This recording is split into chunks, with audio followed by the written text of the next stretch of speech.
जोहार सभी को। जैसे कि आप लोगों को पता है कि 9 नवंबर 2025 को घाटशिला में उपचुनाव होने वाला है और इस उपचुनाव में टोटल 13 उम्मीदवार हैं और ये उपचुनाव इसलिए कराया जा रहा है क्योंकि झारखंड के शिक्षा मंत्री रामदास सोरेन का निधन हो गया था। और ये वीडियो मैं अपने आदिवासी भाइयों के लिए बना रहा हूँ क्योंकि चुनाव का टाइम आता है तो सभी पार्टियों के लोग मीठा मीठा और विकास का प्रलोभन देते हैं लेकिन करते कुछ नहीं है। अब मैं कुछ राजनीतिक पार्टियों के बारे में कुछ बातें बताना चाहता हूँ, तो वीडियो को आप लोग लास्ट तक जरूर देखिएगा।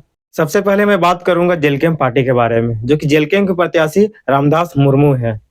चलिए अब जेलकेम पार्टी के बारे में कुछ बताते हैं, जिससे कि ये सिद्ध होता है कि सिर्फ वो एक समुदाय के लिए कार्य करता है। सिल्ली में जब भगवान बिरसा मुंडा का मूर्ति को तोड़ा गया, तब जयराम महतो का एक बयान भी उस पर नहीं आया क्योंकि तोड़ने वाला महतो था। जयराम महतो और जयराम महतो के समुदाय के लोग एक तरफ एसटी स्टेटस का मांग करते हैं और दूसरी तरफ भगवान बिरसा मुंडा का मूर्ति को भी तोड़ते हैं। अब बात करते हैं निशा भगत के बारे में। एक समय में वो जेल कैंप के कार्यकर्ता थे, तब वो भगवान बिरसा मुंडा का समाधि स्थल का जमीन के विवाद में आवाज उठाती है और क्रिश्चियन के खिलाफ बोलती है। उस समय जयराम महतो का एक बयान भी आता है कि निशा भगत अपना समुदाय के लिए आवाज उठा रही है। जब कुर्मी समुदाय के द्वारा एसटी स्टेटस का मांग किया जाता है, तब निशा भगत कुर्मी के खिलाफ में बोलती है तो उसे पार्टी से निकाल दिया जाता है और जब वो क्रिश्चियन के खिलाफ में बोलती है तो उस समय पार्टी से नहीं निकाला जाता है। इससे यह साबित होता है कि जेल कैंप पार्टी सिर्फ और सिर्फ कुर्मी के लिए है। और डुमरी विधायक जयराम महतो अपने समुदाय को फुल समर्थन देते हैं और तो और धरती आबा भगवान बिरसा मुंडा के ऊपर टिप्पणी भी करते हैं। अब बात करते हैं जेएमएम के बारे में, जो कि जेएमएम के प्रत्याशी सोमेश चंद्र सोरेन है। आज ये कहते हुए बहुत दुख होता है कि झारखंड के आदिवासी मुख्यमंत्री है, क्योंकि झारखंड के आदिवासी मुख्यमंत्री रहते हुए भी आज झारखंड के आदिवासियों के साथ शोषण, अत्याचार और जल जंगल जमीन लगातार लूटा जा रहा है।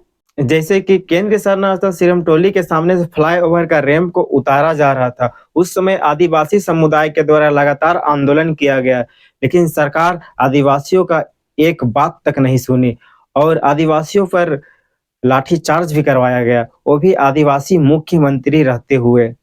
और नगरी में रिम्स 2 के नाम पे 227 एकड़ जमीन अधिग्रहण किया जा रहा था।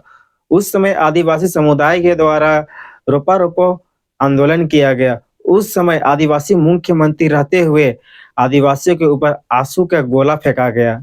और कुछ दिनों पहले बेड़ो सरना स्थल का जमीन का विवाद काफी चर्चित में था और आदिवासी समुदाय के द्वारा वो जमीन को घेराबंदी करने का प्रयास किया गया, लेकिन आदिवासी सरकार रहते हुए जो लोग अगुवाई कर रहे थे सरना स्थल का घेराव करने के लिए, उन्हीं लोगों में एफआईआर किया गया, वो भी आदिवासी मुख्यमंत्री रहते हुए।